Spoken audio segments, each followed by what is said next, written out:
नाशिक महानगरपालिका हद्दीतील ध्रुवनगर परिसरात मौजे गंगापूर शहरातील शेतजमीन गट क्रमांक 58/2/2 मधील प्लॉट क्रमांक 74 मधून एकूण क्षेत्रफळ 245 चौरस मीटरचा प्लॉट जमिनीचे मालक अनिल बोरस्ते यांच्याकडून 25,50,000 रुपयांना 1 नोव्हेंबर 2018 ला सहाय्यक दुय्यम निबंधक वर्ग 2 कार्यालयात नोंदणी करून सुदर्शन मधुकर ब्राह्मणकर यांनी खरेदी केला होता.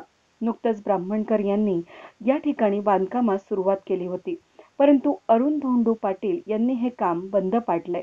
आमची वडिलोपार्जित जमीन असून या प्लॉटवर ते हक्क सांगत असून सुरू केलेलं बांधकाम अनधिकृतपणे बंद पाडलं आहे. काम सुरू करायचं असेल तर सुदर्शन ब्राह्मणकर यांच्याकडून 3 लाख रुपयांची खंडणी अरुण पाटील आणि धनंजय दांडेकर यांनी मागितली आहे.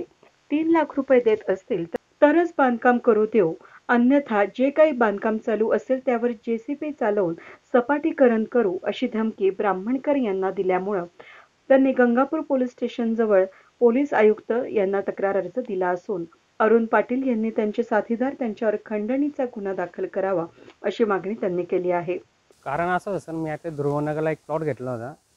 तर प्लॉट घेतल्यानंतर मी बांधकाम स्टार्ट केलं, तर काही कारणास्तव मला अरुण धोंडू पाटील यांच्याकडनं मला त्रास होण्यात आलेला आहे. ते पैसे मागण्यात आले, त्याच्यामुळे मला आजचा निर्णय घेण्यात आलेला आहे. किती रुपये त्यांनी मागितले? ते काय कधी 3 ते 4 लाख रुपयाच्या जवळपास मागणी करण्यात आलेली आहे. तुमचा प्लॉट कुठे आहे आणि किती वाराचा प्लॉट आहे? प्लॉट 74 नंबरचा आहे. 200. ते कारणच म्हणजे ते आमचं काही ते बाकी नाही, वलर पाहिजे जमीन आहे वगैरे असं तसं कारण सांगत होते ते. हो, केले सर. आता सगळं इथं गेलो तो आयुक्त कार्यालयात वगैरे जाऊन आलो सर. हा प्लॉट 26 एकरचा असून त्यात तब्बल 63 प्लॉटवर आपला वडिलोपार्जित हक्क सांगून प्लॉट मालकांना वेठीस धरण्याचं काम अरुण पाटील करतायत. त्यातील अनेक प्लॉट धारक आणि बांधकाम व्यावसायिक हे या दबावाला बळी पडले आहेत. वेद न्यूजसाठी सिनियर कॉरेस्पॉन्डंट कमलाकर तिवडे, नाशिक.